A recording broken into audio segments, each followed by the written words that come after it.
Good afternoon. Good afternoon, ma'am. Good afternoon. Good day, എല്ലാവരും. Good afternoon, ma'am. Good afternoon. Thank you. Okay. Good afternoon, ma'am. Good afternoon.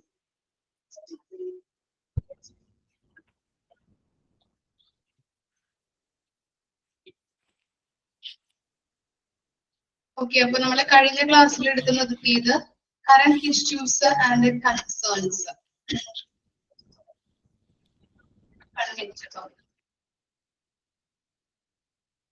നമ്മൾ എടുത്തു നിർത്തിയത് current issues and concerns ആയിരുന്നു. അതിലെ കുറച്ച് points ഒക്കെ ഉണ്ടായിരുന്നു നമ്മൾ പറഞ്ഞ് നിർത്തിയല്ലേ. ഓക്കെ, അതുവരെ വായിച്ചു നോക്കിയായിരുന്നോ എല്ലാവരും? ഇനി നെക്സ്റ്റ് നോക്കാം കേട്ടോ. Health care operational challenges.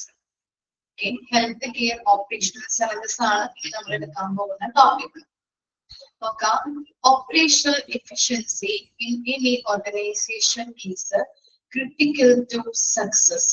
എന്താണ് ഒരു സക്സസിന് അല്ലെ, ഒരു ഓർഗനൈസേഷന്റെ സക്സസിന് ഓപ്പറേഷണൽ എഫിഷ്യൻസി എന്ന് പറയുന്നത് ഒരു നിർണായക ഘടകമാണെന്ന് പറയാൻ പറ്റും അല്ലെ. ഒരു നിർണായക അല്ലെങ്കിൽ വേണ്ട കാര്യമാണ് അല്ലെ ഒരു ഓർഗനൈസേഷന്റെ സക്സസ് എന്ന് പറയുന്നത്. അത് ഓർഗനൈസേഷൻ സക്സസിന് ഏറ്റവും നിർണായകമായിട്ടുള്ള ഒരു കാര്യം എന്ന് പറയുന്നത് ഓപ്പറേഷണൽ എഫിഷ്യൻസി ആണ്.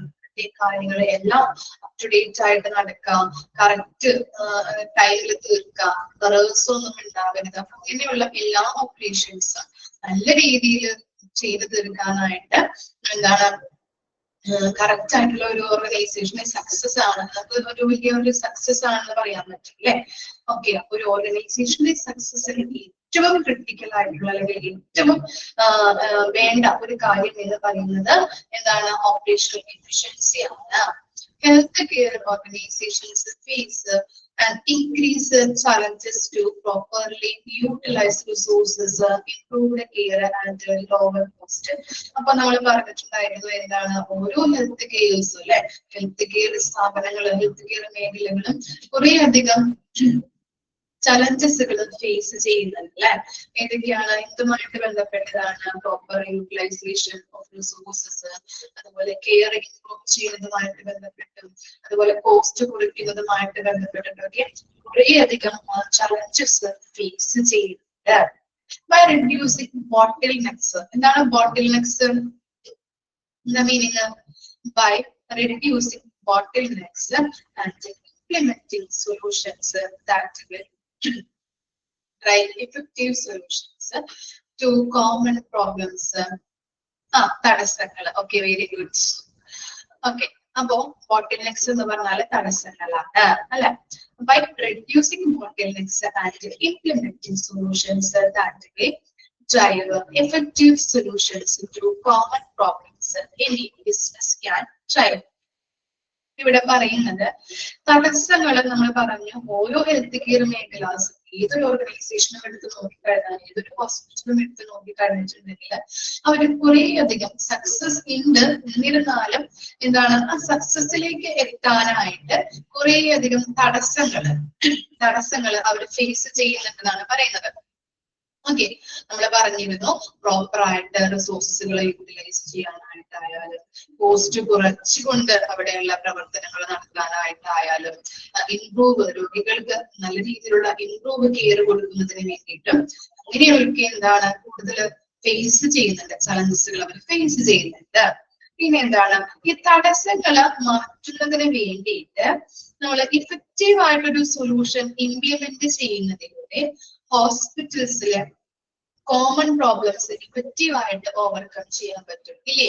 എന്താണ്, ഇങ്ങനെയുള്ള ബോട്ടിൽനെക്സ്, തടസ്സങ്ങള് നമ്മൾ ഇഫക്റ്റീവ്, ആ തടസ്സങ്ങളെ മാറ്റാൻ വേണ്ടിയിട്ട് ഇഫക്റ്റീവ് ആയിട്ടുള്ള ഒരു സൊല്യൂഷൻ ഇംപ്ലിമെന്റ് ചെയ്ത് കഴിഞ്ഞിട്ടുണ്ടെങ്കിൽ നമുക്ക് എന്താണ്, കൂടിയ പ്രോബ്ലംസ് നമുക്ക് ഇഫക്റ്റീവ് ആയിട്ട് ഓവർകം ചെയ്യാനായിട്ട് സാധിക്കും.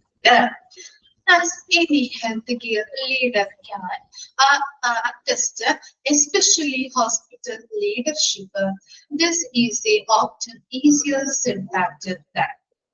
ഓക്കെ, അപ്പൊ എന്താ പറയുന്നത്, ഈ ഒരു ലീഡർ അല്ലെങ്കിൽ ഹെൽത്ത് കെയർ ലീഡർ എന്ന് പറയുമ്പോൾ നമുക്ക് പെട്ടെന്ന് നമുക്ക് നാവ് കൊണ്ട് നമുക്ക് പറയാനായിട്ട് എളുപ്പമാണ് ഇല്ലേ?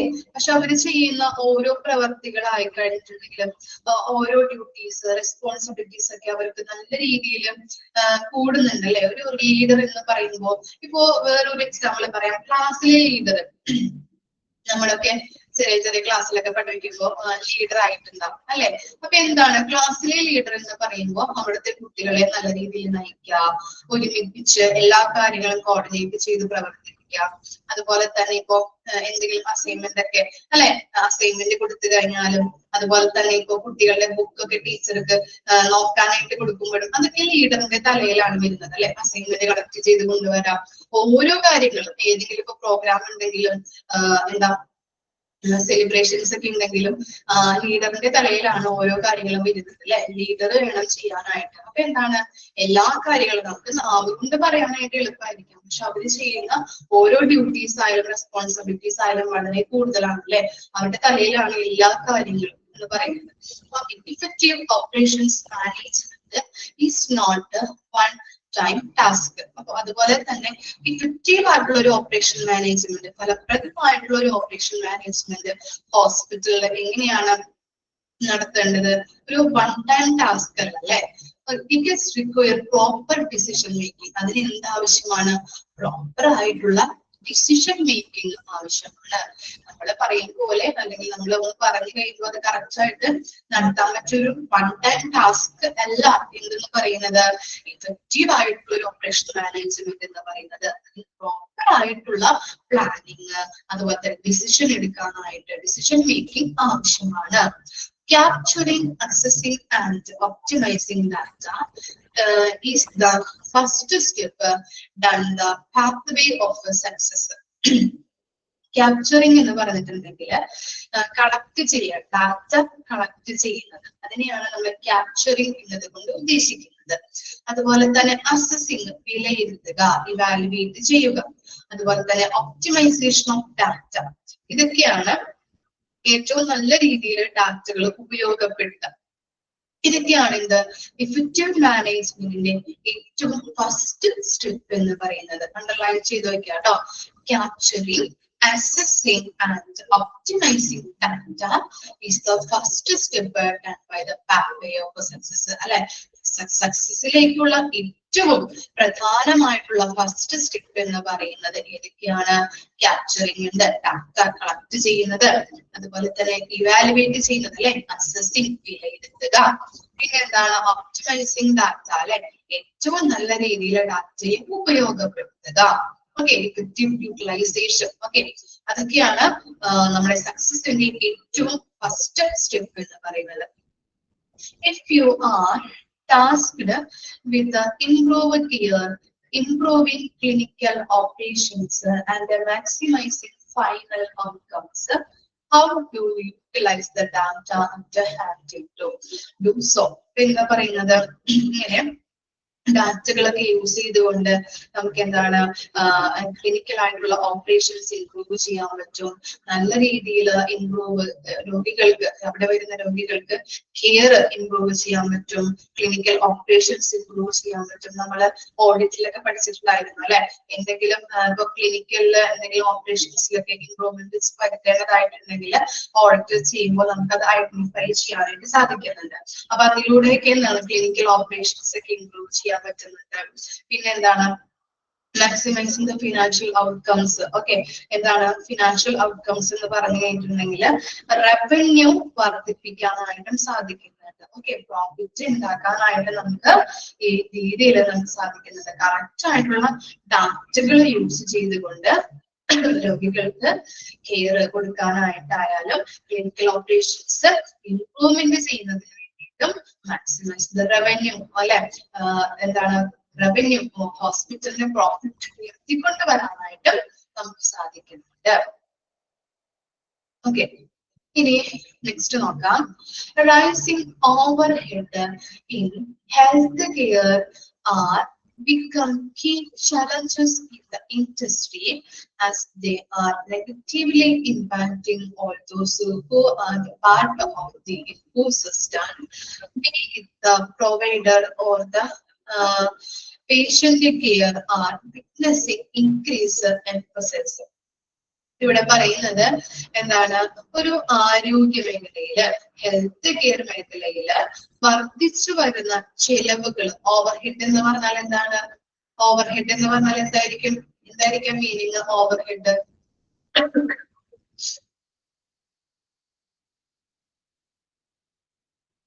ഓവർഹെഡ് എന്താ?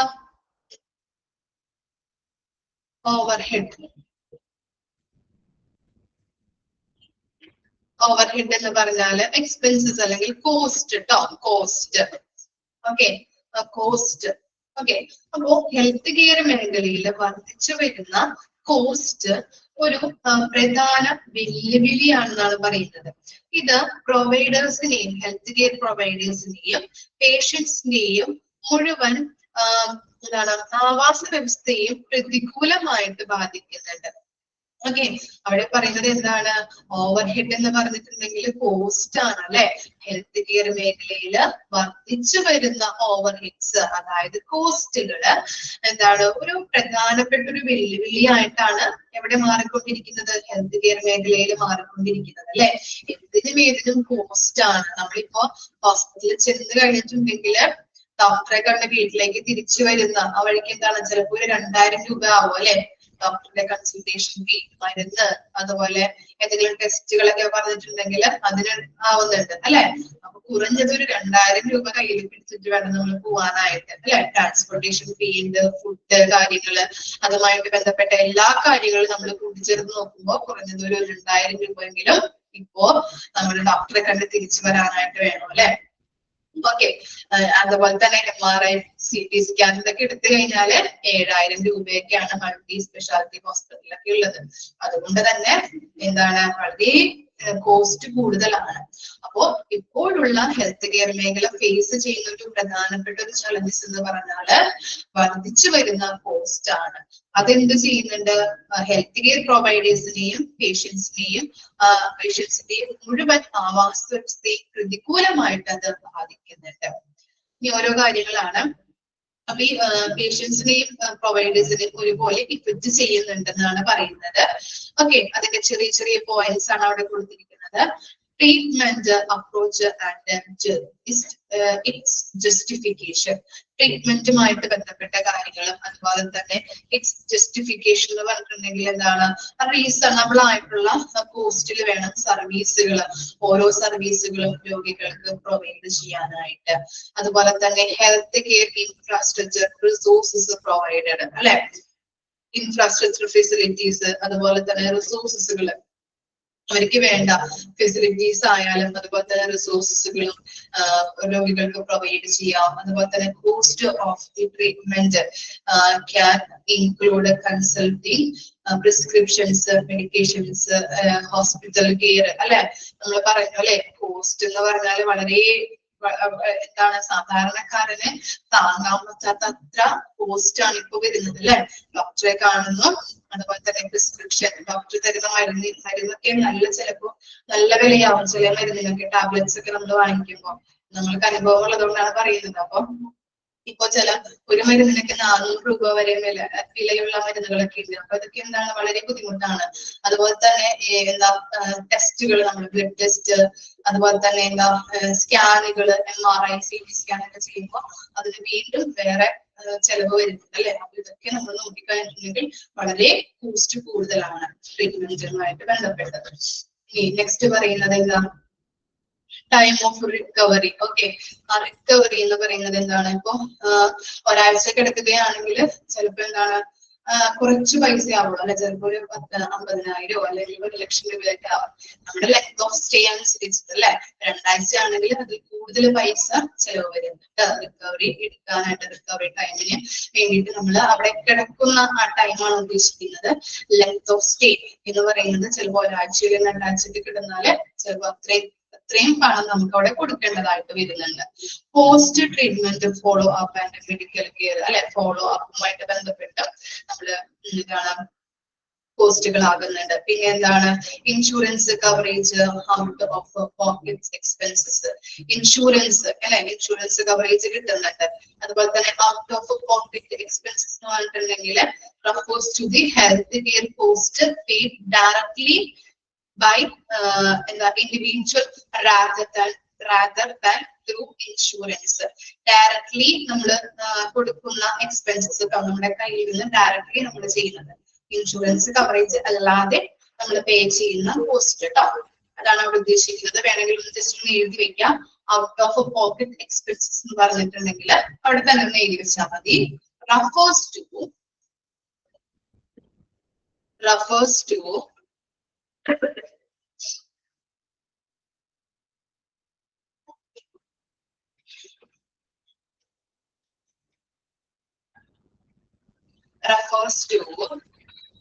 health care cost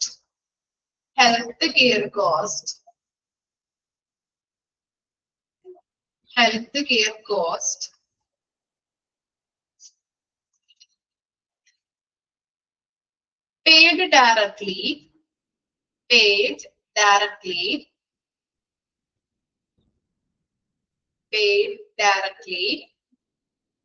by individual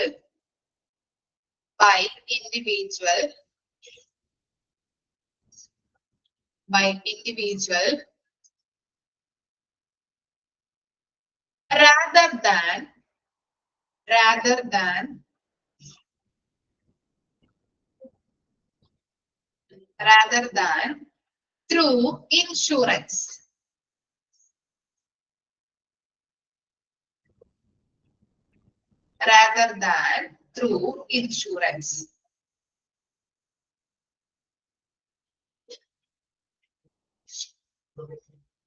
Okay, ഇവിടെ വായിക്കാം. refers to health care cost paid directly by individual rather than through insurance. ഇപ്പൊ ഇൻഷുറൻസ് കവറേജ് ഉണ്ടെങ്കിൽ അങ്ങനെ നമുക്ക് ക്ലെയിം കിട്ടാറുണ്ട്. അതുപോലെ തന്നെ നമ്മുടെ ഇൻഷുറൻസ് കവറേജ് ഒന്നും ഇല്ല എന്നുണ്ടെങ്കിൽ നമ്മൾ ഡയറക്ട്ലി ആയിട്ട് കൊടുക്കുന്നതിനെയാണ് ഔട്ട് ഓഫ് പോക്കറ്റ് എക്സ്പെൻസസ് എന്ന് പറയുന്നത് കേട്ടോ. ഇനി claim settlement time and procedures, അങ്ങനെയുള്ള കാര്യങ്ങളും അതിനകത്ത് വരുന്നുണ്ട്. ഇനി എന്തൊക്കെയാണ് ഇനി നോക്കാം. Hospitals, manufacturers, doctors, insurance companies, and patients all are looking forward to efficient means to better this. Each entity faces different kinds of challenges, and although there have been significant advancement in live research, the overhead or bottlenecks do not seem to reduce. On the contrary, they are posing stiffer management difficulties rather than earlier. ഇവിടെ പറയുന്നത് എന്താണ്? Hospitals, manufacturers, doctors, insurance companies, അതുപോലെ തന്നെ patients, ഇതൊക്കെ എല്ലാവരും ഇവ എന്താണ് എല്ലാവരും മെച്ചപ്പെടുത്താനായിട്ടുള്ള കാര്യക്ഷമമായിട്ടുള്ള മാർഗങ്ങൾക്കായിട്ട് കാത്തിരിക്കുകയാണ് അല്ലെ. എല്ലാ ഡോക്ടേഴ്സ്മാരായാലും ഹോസ്പിറ്റലായാലും ഇൻഷുറൻസ് കമ്പനീസ് ആയാലും എല്ലാ പേഷ്യൻസ് ആയാലും എന്താണ് എല്ലാ കാര്യങ്ങളും ഹോസ്പിറ്റലുമായിട്ട് ബന്ധപ്പെട്ട എല്ലാ കാര്യങ്ങളായാലും എന്തൊക്കെയാണെങ്കിലും പോസ്റ്റുമായിട്ട് ബന്ധപ്പെട്ട എന്താണ് നമ്മൾ പറഞ്ഞു വരുന്നത്, അത് മെച്ചപ്പെടുത്താനായിട്ടുള്ള മാർഗങ്ങൾക്കായിട്ട് എല്ലാവരും ആരെന്നില്ല, മാനുഫാക്ചേഴ്സ് ആവാം, ഹോസ്പിറ്റൽസിലെ സ്റ്റാഫുകളാവാം, ഡോക്ടേഴ്സ് ആവാം, അതുപോലെ ഇൻഷുറൻസ് കമ്പനീസ് ആവാം, പേഷ്യൻസ് ആവാം, ഇവരൊക്കെ എന്താണ് ഇത് മെച്ചപ്പെടുത്താനായിട്ടുള്ള മാർഗങ്ങൾക്ക് വേണ്ടിയിട്ട് കാത്തിരിക്കുകയാണ്. ഓരോ സ്ഥാപനവും വ്യത്യസ്ത തരത്തിലുള്ള വെല്ലുവിളികൾ നേരിടുന്നുണ്ട് അല്ലേ. നമുക്കറിയാം ഓരോ സ്ഥാപനങ്ങൾക്കും ഹോസ്പിറ്റൽ തന്നെയല്ല, ബിസിനസ് മേഖലകളിലുള്ള ഓർഗനൈസേഷൻസ് ഒക്കെ എടുത്തു കഴിഞ്ഞിട്ടുണ്ടെങ്കിലും അവരെന്താണ് വ്യത്യസ്ത രീതിയിലുള്ള അല്ലെങ്കിൽ അവരുടേതായിട്ടുള്ള വെല്ലുവിളികൾ അല്ലെ ചലഞ്ചസ് ഫേസ് ചെയ്യുന്നവരാണ്. അനുബന്ധ ഗവേഷണങ്ങളിൽ കാര്യക്ഷമമായ പുരോഗതി ഉണ്ടായിട്ടുണ്ടെങ്കിലും ഓവർഹെഡുകൾ അല്ലെങ്കിൽ തടസ്സങ്ങൾ അല്ലെ കോസ്റ്റുകൾ അതുപോലെ തന്നെ തടസ്സങ്ങൾ കുറയുന്നതായിട്ട് നമുക്ക് തോന്നുന്നില്ല അല്ലെ. ഓരോ കാര്യങ്ങളും ഇങ്ങനെ വരുമ്പോഴും എന്താണ് അവർ ചലഞ്ചസ് ഫേസ് ചെയ്തുകൊണ്ടിരിക്കുന്നു. അതുപോലെ പുതിയ ടെക്നോളജി വന്നു കഴിഞ്ഞാലും അതൊക്കെ എന്താണ് പേഷ്യൻസിന് നമുക്ക് ഒരു സാറ്റിസ്ഫാക്ഷൻ ലഭിക്കുന്ന ഒരു കാര്യമാണ് അല്ലെ. പുതിയ ടെക്നോളജി ആയാലും പുതിയ സർവീസ് ആയാലും. പക്ഷെ എന്താണ് അങ്ങനെയുള്ള സർവീസ് ആയാലും പുതിയ ടെക്നോളജി വന്നാലും അതിന് നമ്മൾ എന്താണ് തടസ്സങ്ങൾ, ഒരു നല്ലതിന് ഒരു ചീത്തയുണ്ട് അല്ലെ. അതുപോലെ തന്നെയാണ് തടസ്സങ്ങളും കോസ്റ്റും നമുക്ക് വരുന്നുണ്ട്. അപ്പൊ അത്രയും കോസ്റ്റ് കുറയുന്നതായിട്ട് നമുക്ക് തോന്നുന്നില്ല, കൂടി വരികയാണ് അല്ലെ. നേരെ മറിച്ച് അവ മുമ്പത്തേക്കാൾ കഠിനമായ മാനേജ്മെന്റ് ബുദ്ധിമുട്ടുകൾ സൃഷ്ടിക്കുന്നുണ്ട് അല്ലെ. പോസ്റ്റുകള് നല്ല പുതിയ കണ്ടുപിടുത്തങ്ങൾ അല്ലെങ്കിൽ പുതിയ ടെക്നോളജീസ് ഒക്കെ വന്നു കഴിഞ്ഞിട്ടുണ്ടെങ്കിൽ അതൊക്കെ നല്ലതാണ്. പക്ഷെ എന്താണ് അതിനനുസരിച്ച് കൊണ്ട് ബുദ്ധിമുട്ടുകൾ അല്ലെങ്കിൽ ബോട്ടിൽനെക്സുകൾ നമ്മള് ഫേസ് ചെയ്യുന്നുണ്ട്. അതുപോലെ തന്നെ കോസ്റ്റുകളും അതിന് കൂടുതലാണ്. മനസ്സിലായോ? അതാണ് ഇവിടെ ഉദ്ദേശിക്കുന്നത് കേട്ടോ. വായിച്ചു നോക്കിയേ. നമ്മൾ പറഞ്ഞത് എന്തൊക്കെയാണ്? ഹെൽത്ത് കെയർ ഓപ്പറേഷൻ ചലഞ്ചസ് എന്ന് പറഞ്ഞിട്ടുണ്ടെങ്കിൽ ഒരു സക്സസിന് എന്താണ് ഒരു ഓർഗനൈസേഷന്റെ സക്സസ് എന്ന് പറയുന്നത് നല്ല രീതിയിലുള്ള ഒരു ഓപ്പറേഷണൽ എഫിഷ്യൻസി ആണ് അല്ലെ. അതുപോലെ തന്നെ എന്താണ് അവരധികം ഹെൽത്ത് കെയർ മേഖലകൾ കുറേയധികം ചലഞ്ചസുകൾ ഫേസ് ചെയ്യുന്നുണ്ട്. എന്തൊക്കെയാണ്? റിസോഴ്സുകൾ യൂസ് ചെയ്യുന്നതിന് വേണ്ടിയിട്ടും കോസ്റ്റുകൾ കുറയ്ക്കുന്നതിന് വേണ്ടിയിട്ടും കെയർ രോഗികൾക്ക് കൊടുക്കുന്ന കെയർ ഇംപ്രൂവ് ചെയ്യുന്നതിന് വേണ്ടിയിട്ടും കുറേയധികം ചലഞ്ചസുകൾ അവർ ഫേസ് ചെയ്യുന്നുണ്ട്. പിന്നെ അത് എന്താണ് കുറേയധികം ചലഞ്ചസുകൾ നമ്മൾ റിഡ്യൂസ് ചെയ്യാൻ വേണ്ടിയിട്ട് എന്താ പറയുന്നത് തടസ്സങ്ങളെ മാറ്റുന്നതിന് വേണ്ടിയിട്ട് ഇഫക്റ്റീവ് ആയിട്ടുള്ളൊരു പ്രോബ്ലം അല്ലെങ്കിൽ എന്താണ് ഒരു സൊല്യൂഷൻ അല്ലെ ഇഫക്റ്റീവ് ആയിട്ടുള്ള ഒരു സൊല്യൂഷൻ ഇംപ്ലിമെന്റ് ചെയ്യുക എന്നതാണ് നമുക്ക് ആ പ്രോബ്ലംസിനെ മാറ്റാനായിട്ടുള്ള അല്ലെങ്കിൽ ഓവർകം ചെയ്യാനായിട്ടുള്ള ഒരു കാര്യം എന്ന് പറയുന്നത്. അതുപോലെ തന്നെ എന്താണ് ഒരു ലീഡർ എന്ന് പറഞ്ഞു കഴിയുമ്പോൾ നമുക്ക് പറയാനായിട്ട് എളുപ്പമാണ്. പക്ഷെ അദ്ദേഹത്തിന്റെ ജോലി നമുക്ക് എന്താണ് അദ്ദേഹം ചെയ്യുന്നത് പോലെ പെർഫെക്റ്റ് ആയിട്ട് വേറെ ആർക്കും ചെയ്യാൻ പറ്റില്ല അല്ലെ. അദ്ദേഹത്തിന് അതിനുള്ള എക്സ്പീരിയൻസ് ഉണ്ടാവാം, അതിനുള്ള എന്താ ഡ്യൂട്ടീസ് റെസ്പോൺസിബിലിറ്റീസ് ഒക്കെ ചെയ്യാനായിട്ടുള്ള സ്കില്ലുകൾ കാര്യങ്ങളൊക്കെ ഉണ്ടാവാം അല്ലെ. നമുക്ക് നാവുകൊണ്ട് പറയാനായിട്ട് എളുപ്പമായിരിക്കാം, പക്ഷെ അതിന് അദ്ദേഹത്തിന്റെ ജോലിയിലോട്ട് നമ്മൾ ഇറങ്ങി ചെല്ലുമ്പോഴാണ് നമുക്ക് അതിന്റെ ബുദ്ധിമുട്ടുകൾ അറിയുന്നത്. പലരും കേട്ടിട്ടുണ്ടല്ലേ, ജോലി കുഴപ്പമില്ലല്ലോ അല്ലെങ്കിൽ നല്ലതാണല്ലോ ജോലി എന്ന് പറയുന്നത്. പക്ഷെ അത് ചെയ്യുമ്പോഴാണ് അതിലേക്ക് നമ്മൾ ഇറങ്ങി ചെല്ലുമ്പോഴാണ് അതിന്റെ ബുദ്ധിമുട്ടുകൾ നമ്മൾ ഫേസ് ചെയ്യുന്നതായിട്ട് വരുന്നത്. ഇനി എന്താ effective operations effective operations management it's not എന്താണ് നമുക്ക് ഒരു ടൈം അല്ലെങ്കിൽ ഒരു ടാസ്ക് അല്ലെങ്കിൽ എന്താ ഒരു ഏറ്റവും നല്ല രീതിയിൽ നമുക്ക് ചെയ്യാം അല്ലെ. ഒരു എന്താ പറയാ ഇഫക്റ്റീവ് ആയിട്ടുള്ള ഓപ്പറേഷൻ മാനേജ്മെന്റ് എന്ന് പറയുന്നത് ഒരു കാര്യം നമുക്ക് പറയാൻ പറ്റുന്ന ഒരു കാര്യമല്ല, അല്ലെങ്കിൽ വൺ ടൈം ടാസ്ക് അല്ല എന്നാണ് പറയുന്നത്. അതിന് വേണ്ടിയിട്ട് എന്ത് ചെയ്യണം? ഇഫക്റ്റീവ് ആയിട്ടുള്ള ഒരു ഡിസിഷൻ മേക്കിംഗ് നമ്മൾ എടുക്കേണ്ടത് അത്യാവശ്യമാണ്. അതിന് വേണ്ടിയിട്ട് എന്ത് വേണം? നല്ല രീതിയിൽ നമുക്ക് ഇഫക്റ്റീവ് ഒരു സക്സസിന് വേണ്ടിയിട്ട് അല്ലെങ്കിൽ ഓർഗനൈസേഷനിൽ ഒരു നല്ല രീതിയിലൊരു ഓപ്പറേഷൻസ് എഫിഷ്യന്റ് ആയിട്ട് നടക്കുന്നതിന് വേണ്ടിയിട്ട് സക്സസിന് വേണ്ടിയിട്ട് നമ്മൾ എന്തൊക്കെ ചെയ്യണം എന്നാ പറയുന്നത്? ഡാറ്റകള് അല്ലെ, ക്യാപ്ചർ ചെയ്യുന്നത് പറഞ്ഞിട്ടുണ്ടെങ്കിൽ ഡാറ്റകള് നമ്മള് കളക്ട് ചെയ്യുക, അതുപോലെ തന്നെ അസസ് ചെയ്യുക അല്ലെ, വിലയിരുത്തുക, അതുപോലെ തന്നെ എന്താണ് വിലയിരുത്തുക, ഒപ്റ്റിമം യൂട്ടിലൈസേഷൻ ഓഫ് ഡാറ്റ അത് ഉപയോഗിക്കുക അല്ലെ. ഇത്തരം കാര്യങ്ങളാണ് ഒരു സക്സസിലേക്കുള്ള ഫസ്റ്റ് സ്റ്റെപ്പ് എന്ന് പറയുന്നത്. പിന്നെ എന്താണ്, പിന്നെന്തൊക്കെയാണ് നമ്മൾ പറഞ്ഞത്? പിന്നെന്തൊക്കെയാണ് പറഞ്ഞത്? അപ്പൊ അങ്ങനെ ഡാറ്റകൾ നല്ല രീതിയിലുള്ള ഡാറ്റകൾ യൂസ് ചെയ്തുകൊണ്ട് നമുക്ക് ഹോസ്പിറ്റലിൽ വരുന്ന രോഗികൾക്ക് കെയർ ഇംപ്രൂവ് ചെയ്യാൻ പറ്റും. അതുപോലെ തന്നെ ക്ലിനിക്കൽ ഓപ്പറേഷൻസിൽ എന്തെങ്കിലും മാറ്റങ്ങളോ അല്ലെങ്കിൽ ഇംപ്രൂവ്മെന്റ്സ് ഒക്കെ ഉണ്ടെങ്കിൽ അതിൽ നമുക്ക് ഇംപ്രൂവ് ചെയ്യാൻ പറ്റും. മാക്സിമൈസിങ് ഫിനാൻഷ്യൽ ഔട്ട്കംസ്, നമുക്ക് റവന്യൂ അല്ലെ, പ്രോഫിറ്റ് ഇൻക്രീസ് ചെയ്യിക്കാനായിട്ടും സാധിക്കുന്നുണ്ട് ഇഫക്റ്റീവ് ആയിട്ടുള്ള ഡാറ്റകൾ യൂസ് ചെയ്യുന്നുണ്ട് അല്ലേ. പിന്നെ എന്താണ്, ഇപ്പോ ഹെൽത്ത് കെയറില് എന്താണ് നമുക്ക് ഹെൽത്ത് കെയർ മേഖലകളിൽ വർദ്ധിച്ചു വരുന്ന ഓവർഹെഡ് അല്ലെ. ഓവർഹെഡ് എന്ന് പറഞ്ഞാൽ കോസ്റ്റ് ആണ്. ആ കോസ്റ്റുകൾ എന്താണ് ഒരു പ്രധാനപ്പെട്ട ഒരു വെല്ലുവിളിയാണെന്നാണ് പറയുന്നത്. അത് ഹെൽത്ത് കെയർ പ്രൊവൈഡേഴ്സിനെയും അതുപോലെ തന്നെ പേഷ്യൻസിനെയും മുഴുവൻ ആവാസ വ്യവസ്ഥയെ തന്നെ പ്രതികൂലമായിട്ട് ബാധിക്കുന്നുണ്ട്.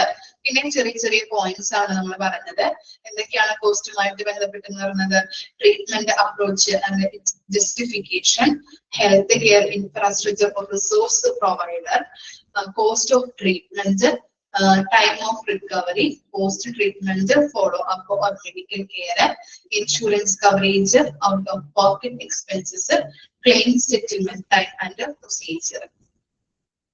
അതുപോലെ തന്നെ ലാസ്റ്റ് പാരഗ്രാഫിൽ പറഞ്ഞത് ഇപ്പോ hospitals, manufacturers, insurance companies, patients ഇവരൊക്കെ എന്താണ് മെച്ചപ്പെടുത്താനായിട്ടുള്ള കാര്യക്ഷമമായിട്ടുള്ള മാർഗങ്ങൾക്കായിട്ട് കാത്തിരിക്കുകയാണ് അല്ലെ. കോസ്റ്റുകൾ ഉണ്ടെങ്കിലും അതുപോലെ തന്നെ നല്ല രീതിയിൽ ഇഫക്റ്റീവ് ആയിട്ടുള്ള ഒരു എഫിഷ്യന്റ് മാനേജ്മെന്റ് ഒക്കെ മെച്ചപ്പെടുത്താനായിട്ട് അവര് കാത്തിരിക്കുകയാണ്.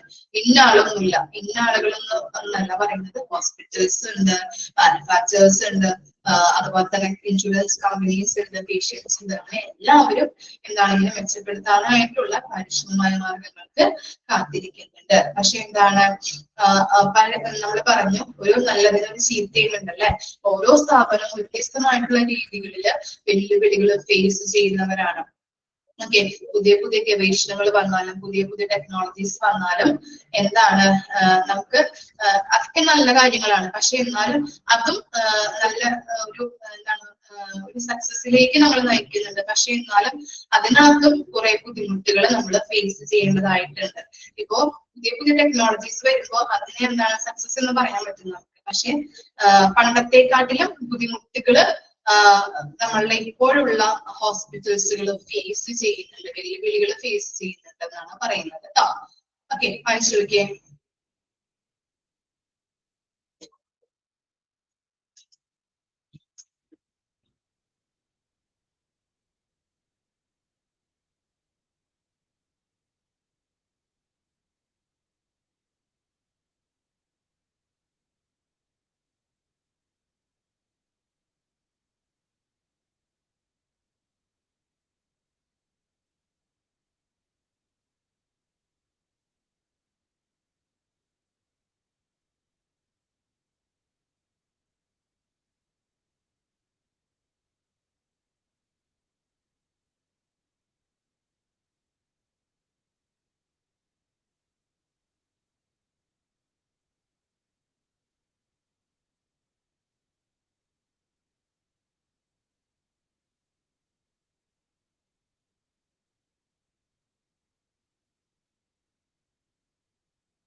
വായിച്ചു കഴിഞ്ഞോ?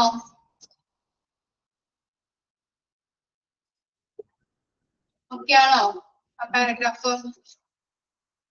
ഓക്കെ. ഇനി നെക്സ്റ്റ് നോക്കാം, ഹെൽത്ത് കെയർ ഇൻഡസ്ട്രി ചലഞ്ചസ്. ഇത്രയും നേരം പറഞ്ഞത് എന്താണ്? ഹെൽത്ത് കെയർ ഓപ്പറേഷണൽ ചലഞ്ചസ് ആയിരുന്നു.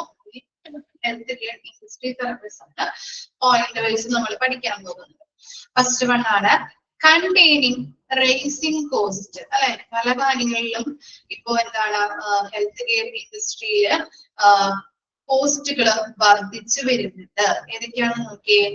Prescription drug prices and again population which requires more care and the increasing cost of medical technology have contributed to the rising cost of managed care in recent years.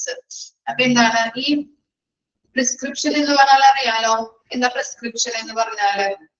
മരുന്നുകളുടെ കുറിപ്പടി, അല്ലെ? ഡോക്ടേഴ്സിനെ consultation ചെയ്യുമ്പോ, അല്ലെ, ഡോക്ടേഴ്സിന്റെ അടുത്ത് നമ്മൾ പോകുമ്പോ അവരെ നമുക്കൊരു കുറിപ്പടി തരാറുണ്ട്. അതിനെയാണ് നമ്മൾ പ്രിസ്ക്രിപ്ഷൻ എന്ന് പറയുന്നത്, അല്ലെ?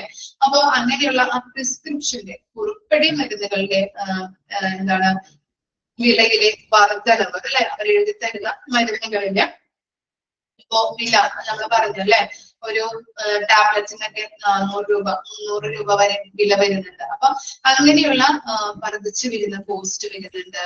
പിന്നെ എന്താണ് പിന്നെ പറയുന്നത് എന്താണ്? പരിചരണത്തിനായിട്ടുള്ള വർദ്ധിച്ചു വരുന്ന ആവശ്യകതകള്, ചെലവേറിയിട്ടുള്ള മെഡിക്കൽ സാങ്കേതിക വിദ്യ എന്നിവ ആരോഗ്യ സംരക്ഷണ കേന്ദ്രത്തിന്റെ അല്ലെങ്കിൽ ആരോഗ്യ സംരക്ഷണത്തിന്റെ കോസ്റ്റ് വർദ്ധിപ്പിക്കുന്നുണ്ടെന്നാണ് പറയുന്നത്. ഓക്കെ. കുറിപ്പടി മരുന്നുകളുടെ വിലയിലെ വർധനവിട്ട് പരിചരണത്തിനായിട്ടുള്ള വർദ്ധിച്ചു വരുന്ന ആവശ്യകതകൾ, അല്ലെ? നമ്മൾ നല്ല രീതിയിൽ കെയർ കൊടുക്കുക എന്നതൊക്കെയാണ് പേഷ്യൻസിന്റെ സാറ്റിസ്ഫാക്ഷൻ എന്ന് പറയുന്നത്, അല്ലെ? അപ്പൊ അതിനകത്ത് കെയർ കൊടുക്കാൻ വേണ്ടിയിട്ട് നമുക്ക് വളരെ ചിലവ് കോസ്റ്റ് വരുന്നുണ്ട്. അതുപോലെ തന്നെ ചിലവേറിയ മെഡിക്കൽ സാങ്കേതിക വിദ്യകള്, അല്ലെ? ടെക്നോളജീസ്, അതിനൊക്കെ എന്താണ് നല്ല രീതിയിൽ വില വരുന്നുണ്ട്, അല്ലെ? അപ്പൊ ഇതൊക്കെ എന്താണ് ആരോഗ്യ സംരക്ഷണത്തിന് വർദ്ധിച്ചു വരുന്ന കോസ്റ്റ് ആയിട്ടാണ് നമ്മൾ കരുതുന്നത്. ഇനി എന്താ? The new health care reform law is aimed at helping control cost. അപ്പൊ എന്താണ് പുതിയ ആരോഗ്യ പരിരക്ഷ പരിഷ്കരണ നിയമം? ഓക്കെ, അണ്ടർലൈൻ ചെയ്യാം കേട്ടോ. New health care reforms law. New health care reforms law, അതിന്റെ എയിം എന്ന് പറയുന്നത് എന്താണ്? അത് എന്താണ്? കോസ്റ്റ് കൺട്രോൾ ചെയ്യാനായിട്ട് സഹായിക്കുന്നുണ്ട്. അതിന്റെ പ്രധാനപ്പെട്ട എയിം എന്ന് പറഞ്ഞാല് ഹെൽപ്പിംഗ് കോസ്റ്റ് കൺട്രോൾ കോസ്റ്റ്, അല്ലെ? ഒരു പുതിയ അല്ലെങ്കിൽ ന്യൂ ഹെൽത്ത് കെയർ റീഫോംസ് ലോയുടെ എയിം എന്ന് പറഞ്ഞാല് കോസ്റ്റ് കൺട്രോൾ ചെയ്യാനായിട്ട് ഹെൽപ്പ് ചെയ്യുന്നുണ്ട്. Proposals to manage cost includes the adoption of electronic health records, more focus on quality and efficiency, emphasize on less expensive, focusing on preventive care rather than costly services, and government regulations to keep insurance premiums and Medicare payments low. ഇവിടെ പറയുന്നത് നമ്മൾ cost കുറയ്ക്കാൻ വേണ്ടിയിട്ട് നമ്മൾ എന്തൊക്കെ ചെയ്യണം എന്നാണ്. അവിടെ എന്തൊക്കെ നമ്മൾ ഫോക്കസ് ചെയ്യേണ്ടത് എന്തൊക്കെയാണ്? ഇലക്ട്രോണിക് ഹെൽത്ത് റെക്കോർഡ്സ്, അല്ലെ? നമ്മള് അവിടെ ഹോസ്പിറ്റലില് ഇങ്ങനെയുള്ള ഇലക്ട്രോണിക് EHR, അല്ലെ? പഠിച്ചിട്ടുണ്ട് നമ്മള്, അല്ലെ? എന്തിലാ പഠിച്ചേക്കണേ? ഏത് ചാപ്റ്ററിലാ പഠിച്ചേക്കണേ? EHR പഠിപ്പിച്ചിട്ടുണ്ടാ? ഡിപ്ലോമയില് ഓർക്കുന്നുണ്ടാ? EHR HIS. Very good Alvin. അപ്പോ എന്താണ് നമ്മൾ HIS പഠിച്ചിട്ടുണ്ട്, അല്ലെ? എല്ലാ കാര്യങ്ങളും ഇലക്ട്രോണിക് റെക്കോർഡിലേക്ക് മാറ്റാം. ഓക്കെ. പിന്നെ എന്താ? More focus on quality and efficiency. നമ്മൾ എന്ത് ചെയ്യണം? ഈ ക്വാളിറ്റി കെയർ കൊടുക്കുന്നതിന് വേണ്ടിയിട്ട് ഗുണനിലവാരത്തോട് കൂടിയിട്ടും കാര്യക്ഷമതയോട് കൂടിയിട്ടും അങ്ങനെയുള്ള ഫോക്കസ് അതിലേക്ക് കൊണ്ടുവരണം. പിന്നെ എന്താണ്? Emphasize on less expensive focusing on preventive care rather than costly services. അപ്പൊ എന്ത് ചെയ്യണം? നമ്മളെ കോസ്റ്റ് കുറച്ചുകൊണ്ട്, എക്സ്പെൻസീവ് ആയിട്ടുള്ള കാര്യങ്ങൾ കുറച്ചുകൊണ്ട് അങ്ങനെയുള്ള എന്താണ് പ്രതിരോധിക്കാനായിട്ട് രോഗങ്ങളെ വരാത്ത രീതിയിൽ, രോഗം വരാത്ത രീതിയിൽ അവയെ പ്രതിരോധിക്കുന്ന രീതിയിലുള്ള കെയർ വേണം കൊടുക്കാനായിട്ട്. അപ്പോ രോഗം വരാത്ത രീതിയിൽ നോക്കിക്കഴിഞ്ഞിട്ടുണ്ടെങ്കിൽ അവിടെ കോസ്റ്റ് കുറയ്ക്കാനായിട്ട് സഹായിക്കുന്നുണ്ട്. പിന്നെ എന്താണ് government regulations to keep insurance premiums and Medicare payments low. എന്താണ് ഈ ഗവൺമെന്റ് റെഗുലേഷൻസിലൂടെ insurance premiums and Medicare payments ലോസ് ഒക്കെ എന്ത് ചെയ്യാ, പേയ്മെന്റ് ഒക്കെ ലോ ആക്കി മാറ്റാം. ഇത്രയും കാര്യങ്ങളാണ് ഇൻഷുറൻസ് ക്ലെയിംസ് ഒക്കെ പൊതുജനങ്ങൾക്ക് പ്രൊവൈഡ് ചെയ്യുക. അപ്പൊ അതിലൂടെയൊക്കെ എന്താണ് അവർക്ക് വരുന്ന കോസ്റ്റുകൾ നമുക്ക് കുറയ്ക്കാനായിട്ട് സാധിക്കുന്നുണ്ട്. അത്തരത്തിലുള്ള കാര്യങ്ങളാണ് ആ പാരഗ്രാഫിൽ പറയുന്നത്. കണ്ടെയ്നിങ് റൈസിംഗ് കോസ്റ്റ്, അതിലെന്താ പറഞ്ഞത്, മരുന്നുകളുടെ കുറിപ്പടി അല്ലെ, കുറിപ്പടി മരുന്നുകളില് വിലയിൽ വർദ്ധിച്ചു വരുന്ന വർധനവുണ്ട്. അതുപോലെ തന്നെ പരിചരണത്തിനായിട്ടുള്ള വർദ്ധിച്ചു വരുന്ന ആവശ്യകതകള്, ചിലവേറിയ മെഡിക്കൽ സാങ്കേതിക വിദ്യകള്, ഇതൊക്കെ ആരോഗ്യ സംരക്ഷണത്തിന്റെ വർദ്ധിച്ചു വരുന്ന കോസ്റ്റ്, വർദ്ധിച്ചു വരുന്ന ഒന്നാണ് അല്ലെ, കോസ്റ്റുകൾ കൂടുന്ന ഒരു കാര്യങ്ങളാണ്. അതുപോലെ തന്നെ പറയുന്നത് എന്താണ്, new health care reforms law, അതിന്റെ എയിം എന്ന് പറയുന്നത് അണ്ടർലൈൻ ചെയ്ത് വെക്കാം കേട്ടോ.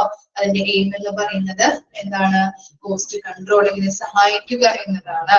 ഇനി അതുപോലെ തന്നെ ഇനി നമ്മള് കോസ്റ്റ് കൺട്രോൾ ചെയ്യാൻ വേണ്ടിയിട്ട് ഉപയോഗിക്കുന്നത് എന്തൊക്കെയാണ്, അല്ലെങ്കിൽ ഫോക്കസ് ചെയ്യേണ്ട കാര്യങ്ങൾ എന്തൊക്കെയാണ്, എല്ലാ കാര്യങ്ങളും ഇലക്ട്രോണിക് ഹെൽത്ത് റെക്കോർഡിൽ അല്ലെ EHR മാറ്റണം. അതുപോലെ തന്നെ ക്വാളിറ്റിയോട് കൂടിയിട്ട്, ഗുണനിലവാരത്തോട് കൂടിയിട്ട്, കാര്യക്ഷമതയോട് കൂടിയിട്ട് വേണം ഓരോ കാര്യങ്ങളും ഹോസ്പിറ്റലിൽ പ്രവർത്തിക്കാനായിട്ടും ചെയ്യാനായിട്ടും. അതുപോലെ തന്നെ എന്താണ്, എക്സ്പെൻസീവ് കുറഞ്ഞ രീതിയിൽ രോഗികൾക്ക് കെയർ കൊടുക്കണം അല്ലെ. അവർക്ക് എന്താണ്, ഈ രോഗം വരാതെ നമ്മൾ നോക്കിക്കഴിഞ്ഞിട്ടുണ്ടെങ്കിൽ, പ്രിവെന്റീവ് ആയിട്ട് നമ്മൾ നോക്കിക്കഴിഞ്ഞിട്ടുണ്ടെങ്കിൽ, പ്രതിരോധാത്മകമായ രീതിയിൽ നോക്കിക്കഴിഞ്ഞിട്ടുണ്ടെങ്കിൽ രോഗത്തെ കുറയ്ക്കാനായിട്ട്, അവർക്ക് ഉണ്ടാകുന്ന കോസ്റ്റ് കുറയ്ക്കാനായിട്ടും സഹായിക്കുന്നുണ്ട്. ഇനി അതുപോലെ തന്നെ ഗവൺമെന്റ് റെഗുലേഷൻസ്, ഈ insurance premiums and Medicare payments ഒക്കെ ലോ ആക്കി മാറ്റുക.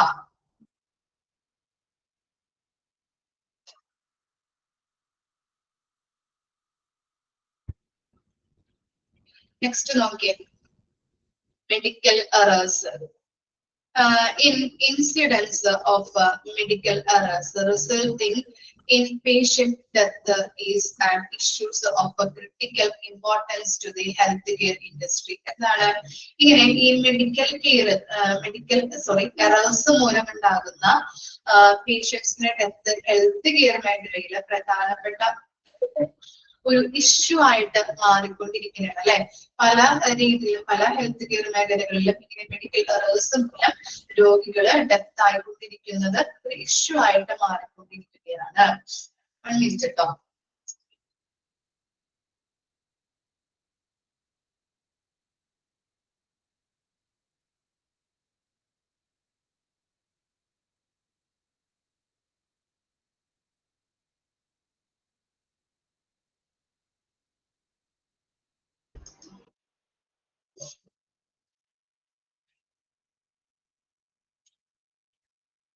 ഓക്കെ, അപ്പൊ എന്താണ് നമ്മൾ പറഞ്ഞത്, ഒരു മെഡിക്കൽ എറേഴ്സ് മൂലം അല്ലെ, മെഡിക്കൽ എറേഴ്സ് മൂലം ഹെൽത്ത് കെയർ മേഖലയിൽ രോഗികള് മരിക്കുന്നത് അല്ലെ ഒരു പ്രധാനപ്പെട്ട ഒരു ഇഷ്യൂ ആയിട്ട് മാറിക്കൊണ്ടിരിക്കുകയാണ്. A study by Health Gates shows that between 2004 and 2006 medical errors caused more than 2 lakh deaths and cost Medicare nearly 9 billion. അപ്പൊ എന്താണ് പറയുന്നത്, ഈ 2006-ലും 2004 തൊട്ട് 2006 വരെയുള്ള കാലഘട്ടങ്ങളില് മെഡിക്കൽ എറേഴ്സ് മൂലം എത്ര പേര് മരണമടഞ്ഞിട്ടുണ്ട്? 2 lakh, 2 ലക്ഷം വരെ രോഗികള് മരിച്ചിട്ടുണ്ടെന്നാണ് പറയുന്നത്. ഓക്കെ, അപ്പോ അതുകൊണ്ട് തന്നെ എന്താണ് ഈ 9 ബില്യൺസ് മെഡിക്കെയറിന്റെ കോസ്റ്റ് ഇപ്പോ അങ്ങനെ ഡെത്ത് ആയിട്ട് മരിക്കുമ്പോ എന്താണ് ഇൻഷുറൻസ് കവറേജ് കിട്ടും അല്ലെ. അപ്പൊ ഇൻഷുറൻസ് കമ്പനീസിന് എന്താണ് 9 ബില്യൺ ഓളം കോസ്റ്റ് വരുന്നുണ്ട്. ഇങ്ങനെ നിങ്ങളൊന്ന് ആലോചിച്ച് നോക്കാം, 2 ലക്ഷം വരെ മരിച്ചു കഴിഞ്ഞിട്ടുണ്ടെങ്കിൽ എന്താണ് ഇൻഷുറൻസ് കമ്പനിക്ക് വളരെ നഷ്ടമാണ് ഉണ്ടാക്കുന്നത് അല്ലെ. അവർക്ക് എന്താണ് ക്ലെയിം കൊടുക്കേണ്ട ആവശ്യം വരും അല്ലെ. അപ്പൊ ഇൻഷുറൻസ് മെഡിക്കെയറിന്റെ ആ കോസ്റ്റ് എന്ന് പറയുന്നത് 9 ബില്യണോളം ആയിട്ട് വർദ്ധിച്ചു. നോക്കാം, in 2008 Medicare declared that it would not cover the treatment for 8 avoidable medical errors, including leaving surgical tools inside the patient and catheter related urinary tract infections. അപ്പൊ എന്താ പറയുന്നത്, 2008 ആയപ്പോഴേക്കും ഇൻഷുറൻസ് കവറേജ് കൊടുക്കാതെ ആയി. എന്തിനൊക്കെയാണ് കൊടുക്കാതെ ആയത്? ഈ industry living surgical tools inside patient. Okay, അത് എന്താണ്, including living surgical tools inside the patient and a catheter related urinary tract infections. ഇവയ്ക്ക് രണ്ടുപേർക്കും അല്ലെങ്കിൽ ഈ കാരണങ്ങൾ കൊണ്ട് മരിച്ചവർക്ക് എന്താണ് ഇത്തരത്തിലുള്ള കവറേജ് കൊടുക്കാതെ ആയിട്ട് മാറി. 2008 ആയപ്പോഴേക്കും അവരെന്ത് ചെയ്തു, ഇങ്ങനെയുള്ള ഇങ്ങനെയുള്ള കാരണങ്ങൾ, ഇത്തരത്തിലുള്ള കാരണങ്ങളാണ് living surgical tools inside the patient and catheter related urinary tract infection കൊണ്ട് മരിച്ചവർക്കൊക്കെ കവറേജ് കൊടുക്കാത്ത രീതിയിൽ മാറി. കാരണം എന്താണ്, അവർക്ക് വളരെ നഷ്ടമാണ് സംഭവിച്ചത് അല്ലെ. ഓക്കെ, പിന്നെ എന്താ, hospitals are looking at ways to reduce the patient death. അപ്പോ എന്താണ് ഈ death including procedural checklist and safety training. Okay, ഈ എന്താണ് ചെക്ക് ലിസ്റ്റും അതുപോലെ തന്നെ ട്രെയിനിങ്ങുകളും സേഫ്റ്റി ട്രെയിനിങ്ങുകളും എന്തിലാണ് ഉൾപ്പെടുന്നത്? ഈ hospitals are looking at the way to reduce the patient death. എന്താണ് ഈ ആളുകൾ മരിക്കുന്നത് കുറഞ്ഞു തുടങ്ങി. എന്തിന്റെയൊക്കെ കാരണങ്ങൾ കൊണ്ടാണ്? നമ്മൾ ഈ എന്താണ് ചെക്ക് ലിസ്റ്റുകൾ അതുപോലെ തന്നെ സേഫ്റ്റി ട്രെയിനിങ്ങുകൾ ഇതിൽ ഉൾപ്പെടുത്തിക്കൊണ്ട് അത് പരിശോധിച്ച ശേഷം ഇതൊക്കെ വേസിലൂടെ നമുക്ക് ഈ പേഷ്യന്റിനെ നമുക്ക് റെഡ്യൂസ് ചെയ്യാൻ പറ്റും, പേഷ്യന്റ് ഡെത്ത്, പേഷ്യന്റിന്റെ മരണങ്ങൾ നമുക്ക് കുറയ്ക്കാൻ പറ്റും എന്ന് നോക്കുന്നതുമായിട്ട് ബന്ധപ്പെട്ട ചെക്ക് ലിസ്റ്റുകൾ തയ്യാറാക്കി അതുപോലെ സേഫ്റ്റി ട്രെയിനിങ്ങുകൾ ആളുകൾക്ക് കൊടുത്തുകൊണ്ട് പേഷ്യൻസിന്റെ ഡെത്ത് കുറയ്ക്കാനായിട്ട് തുടങ്ങി. ഓക്കെ, ക്ലിയർ ആയോ? അപ്പൊ ഇതിൽ പറഞ്ഞത് എന്തൊക്കെയാണ് നമ്മൾ പറഞ്ഞത്? മെഡിക്കൽ എറേഴ്സ് മൂലം കുറെ ആളുകൾ മരിക്കുന്നത് ഒരു ഹെൽത്ത് കെയർ മേഖലകളിൽ എന്താണ് ഒരു കൂടുതൽ ഇഷ്യൂ ആയിട്ട് അല്ലെങ്കിൽ ഒരു ഇഷ്യൂ ആയിട്ട് മാറിക്കൊണ്ടിരിക്കുകയാണ് അല്ലെ. അതുപോലെ തന്നെ 2006 2004 തൊട്ട് 2006 വരെ നമ്മൾ നോക്കിക്കഴിഞ്ഞിട്ടുണ്ടെങ്കിൽ 2 ലക്ഷത്തോളം പേരാണ് മെഡിക്കൽ എറേഴ്സ് മൂലം മരണപ്പെടുന്നത്. അതുകൊണ്ട് തന്നെ ഈ ഇൻഷുറൻസ് കമ്പനീസിന്റെ കോസ്റ്റ് എന്ന് പറയുന്നത് ആ ടൈമിൽ എന്താണ് 9 ബില്യൺ ആയിട്ട് വർദ്ധിച്ചു. ഇനി 2008 ആയപ്പോഴേക്കും അവരെന്ത് ചെയ്തു? ഏതൊക്കെ കാരണങ്ങൾ കൊണ്ടാണ് മരിക്കുന്നത് അവർക്ക് എന്ത് ചെയ്തു? ഇങ്ങനെയുള്ള കവറേജ് കൊടുക്കാതെയായി. ഏതൊക്കെ കാരണങ്ങൾ കൊണ്ടാണ്? Including living surgical tools inside the patient, catheter related urinary tract infection. ഇങ്ങനെയുള്ള കാരണങ്ങൾ കൊണ്ട് മരിക്കുന്ന പേഷ്യൻസിന് ഇങ്ങനെയുള്ള ഇൻഷുറൻസ് കവറേജ് കൊടുക്കാതെയായി. കാരണം എന്താണ്? അവർക്ക് നഷ്ടമാണ് വരുന്നത് അല്ലെ. അതുകൊണ്ട് തന്നെ കവറേജ് കൊടുക്കാതെയായി. പിന്നെ ഹോസ്പിറ്റൽ എന്ത് ചെയ്തു? പേഷ്യൻസിന്റെ ഡെത്ത് റെഡ്യൂസ് ചെയ്യാൻ വേണ്ടിയിട്ട് ഏതൊക്കെ വഴികളുണ്ട് എന്ന് നോക്കാനായിട്ട് തുടങ്ങി അല്ലെ. അപ്പൊ എന്താണ്, ഇങ്ങനെയുള്ള ചെക്ക് ലിസ്റ്റുകളും സേഫ്റ്റി ട്രെയിനിങ്ങുകളും നൽകി ആളുകൾക്ക് ഇങ്ങനെയുള്ള ട്രെയിനിങ്ങുകളൊക്കെ കൊടുക്കുന്നത് മൂലം പേഷ്യന്റ് ഡെത്ത് കുറയ്ക്കാനായിട്ട് ഹോസ്പിറ്റൽസ് സഹായിക്കുന്നു. ഓക്കെ, ക്ലിയർ ആയോ? വായിച്ചു നോക്കാം കേട്ടോ, 2 കാരണങ്ങളും വായിച്ചു നോക്കാം.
ഓക്കെ, നെക്സ്റ്റ് ഒരു ടോപ്പിക് കൂടി എടുത്തിട്ട് ഒരു ക്വസ്റ്റനും കൂടി എടുത്തിട്ട് നമുക്ക് വൈൻഡപ്പ് ചെയ്യാം കേട്ടോ.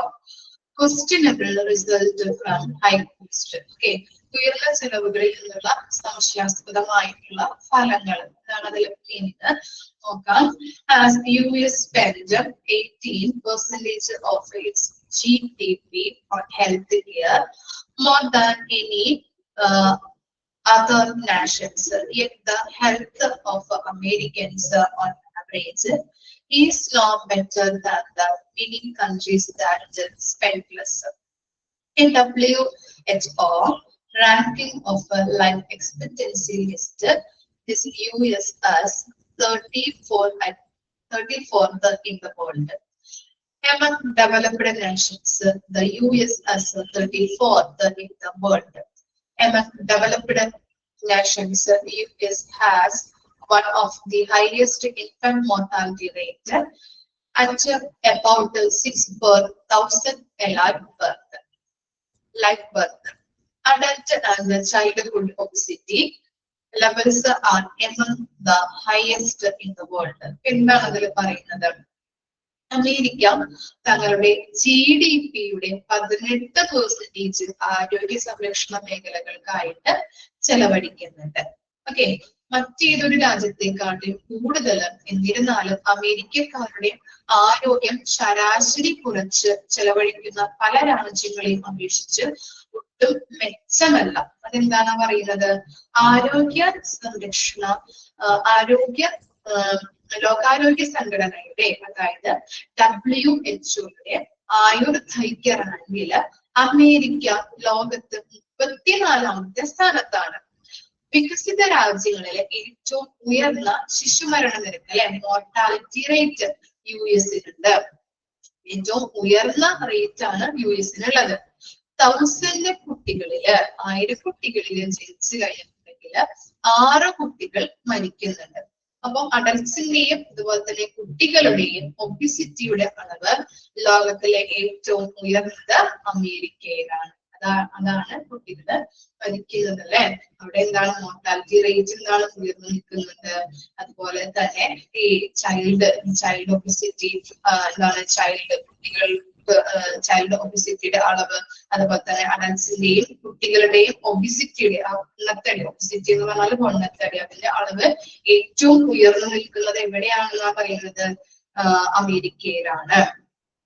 ഓക്കെ, അപ്പൊ ഇത്രയും കാര്യങ്ങളാണ് അതിൽ പറയുന്നത്. അമേരിക്കയിൽ തങ്ങളുടെ GDP-യുടെ 18% ആരോഗ്യ സംരക്ഷണത്തിനായിട്ട് ചെലവഴിക്കുന്നുണ്ട്. പക്ഷെ എന്താണ്, മറ്റൊരു രാജ്യത്തെക്കാളും കൂടുതൽ എന്നിരുന്നാലും അമേരിക്കക്കാരുടെ ആരോഗ്യം ശരാശരി കുറച്ച് ചെലവഴിക്കുന്ന പല രാജ്യങ്ങളെയും അപേക്ഷിച്ചിട്ട് ഒട്ടും മെച്ചമല്ല അവരുടെ ആരോഗ്യം എന്ന് പറയുന്നത്. ലോകാരോഗ്യ സംഘടനയുടെ ആയുർദൈർഘ്യത്തിന്റെ റാങ്കില് അമേരിക്ക എന്ന് പറയുന്നത് ലോകത്ത് 34ാമത്തെ സ്ഥാനത്താണ് നിൽക്കുന്നത്. വികസിത രാജ്യങ്ങളിലെ ഏറ്റവും ഉയർന്ന ശിശുമരണ നിരക്ക് ആർക്കുണ്ട്? US-നുണ്ട്. ഇപ്പോ 1000 കുട്ടികൾ ജനിച്ചു കഴിഞ്ഞിട്ടുണ്ടെങ്കിൽ 6 പേര് മരണമടയും. ഓക്കെ, അഡൽട്സിന്റെയും കുട്ടികളുടെയും ഒബിസിറ്റിയുടെ അളവ് ലോകത്തിലെ ഏറ്റവും ഉയർന്നു നിൽക്കുന്നതും എവിടെയാണ്? അമേരിക്കയിലാണ്. ക്ലിയർ ആയോ? ഓക്കെ ആണോ? ഇത്രയും വരെ എടുക്കുന്നുള്ളൂ. ഇത്രയും വരെ വായിച്ച് മനസ്സിലാക്കിയിട്ട് വരാം കേട്ടോ. Okay, thank you.